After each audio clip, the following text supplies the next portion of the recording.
Hello chess friends and welcome to the channel. Today is day 1 of the Chessable Masters, the third leg of the Magnus Carlsen Chess Tour. 12 players will begin the tournament split into group of 6, then the first 4 players of each group will play the knockout stage. The time control for this Magnus Carlsen Tour as usual is 15 minutes plus 10 seconds per move, and probably this is one of the best time controls for the online tournaments. In the group phase, each player will play against the other 5 players 2 times, one with each color. Today it's the day of Group A with Magnus Carlsen and Hikaru Nakamura, but we will begin with a different game. Artemiev won Game 1 against Harikrishna. In Game 2, again with the white pieces, he plays against Dubov. This is the game that we are going to watch together. Let's get started. Artemiev opens with knight to f3, so the game begins as a reti, but we know that this opening can transpose to many other different setups. Dubov answers with d5, here comes d4 and knight to f6, c4, e6, but now instead of knight to c3, that will bring back the game to the queen's gambit decline, Artemiev continues with e3, and with this setup, he won against Harikrishna at the Nations Cup just last month. Dubov deviates from that game, where Harikrishna continues with c5, so Dubov continues with a6, more or less these two moves don't make a great difference. In my opinion, c5 is a bit better, is more appropriate, but anyway, more or less. So here comes b3 and finally c5, bishop to d3, knight to c6, and now bishop in fianchetto, bishop to b2, c captures, e captures. Now we are still in the opening phase, but this is an important moment of the game because Dubov as black is doing really well, even better than white. But what to play now? Bishop to e7 is a very solid and natural developing moves that after this move black is doing more than fine. Another idea, a bit trickier, is to capture with the pawn on c4, so to give white 3 pawn islands. Instead, Dubov continues with queen to a5 with check, that is an inaccuracy. Now white simply shields the king with knight in b goes to d2, and here comes bishop to a3. Now the idea is to exchange this dark square bishop, but I don't know if this is the best idea in this position, because it seems to me that this white dark square bishop is not doing so much here from b2.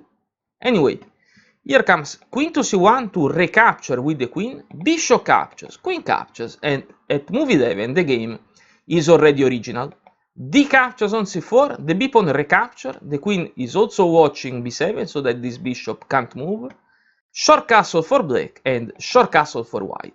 Rook to b8, protecting the pawn so that this bishop can finally develop. Here comes knight to e4, knight captures, bishop captures, and now black must pay attention because after bishop captures on c6, white wins the piece, because if black recaptures, then the rook is lost. But of course, bishop to d7 is played by Dubov, that is also a good developing move. But now if we evaluate this position, we notice that the only good thing in black's position is the better pawn structure, because white is controlling the center, has the space advantage and more active pieces. So there is a good advantage, not a winning advantage, but a good advantage for white. Here the game continues with d5, that this move in any case will create a pass pawn even if black capture. So e captures, c captures, and knight back to e7. The pawn is under attack, so one of these two rooks, probably this rook on the e5 is better because there is this e5 that is completely open for the other rooks in case. So one of these two rooks protecting the pawn is perfectly fine for white, but also knight to e5 threatening to capture with fork is another good idea. Probably not the most precise, but at least in a rapid game this is scary. Black must solve this problem, so rook in f goes to d8, protecting the bishop and also the d7 square, And now rook in f goes to d1, protecting the pawn. Knight to g6, knight to c4 comes with tempo attacking the queen. Queen to c7, the knight is under attack, but here comes rook in a goes to c1, not only protecting the knight, but also with an X-ray attack against the queen. So that's why Dubov moves the queen away. Queen to f4, attacking the bishop. And now what to do? Now in this position, bishop captures on g6 is the best move. Now one of these two pawns will recapture, and now knight to b6 is strong because a4 and a5 are coming. Then d6, and even if there is not a winning advantage for white, but defending this position is not easy at all.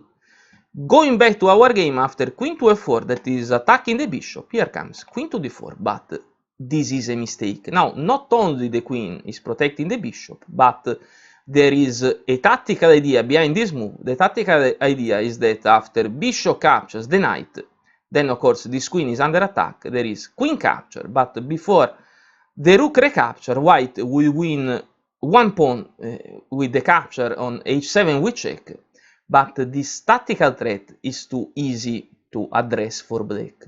In fact, Dubov continues with f5, so closing this diagonal with tempo. Let's go back one move. Another idea is rook to e8, and now bishop captures, loses the game on the spot, because after bishop captures on g6, there is rook to e1 with check.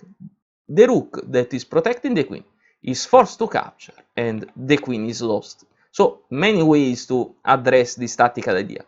Let's go back to our game. So queen to d4 with this bishop captures is a mistake. Dubov continues with f5, and now the bishop is under attack. Bishop back to f3, queen captures, rook captures. Dubov completely equalized, and if he can stop this pass pawn, black is better than white. Here comes b5, attacking the knight. Knight to a5, there is this knight jump that is really annoying.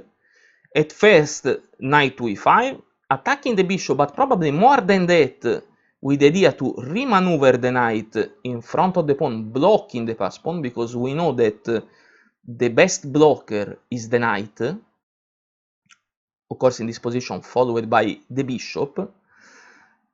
After knight to e5, here comes d6, so not to be blocked by this knight idea.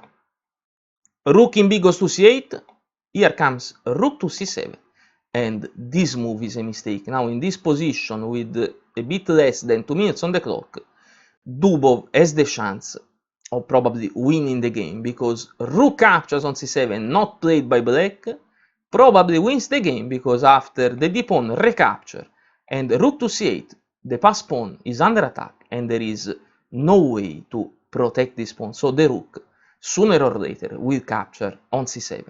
But let's go back to our game. Rook to c7, this is the critical moment of the game, because Dubov doesn't capture the rook, continues with bishop to e6, but this is a terrible blunder.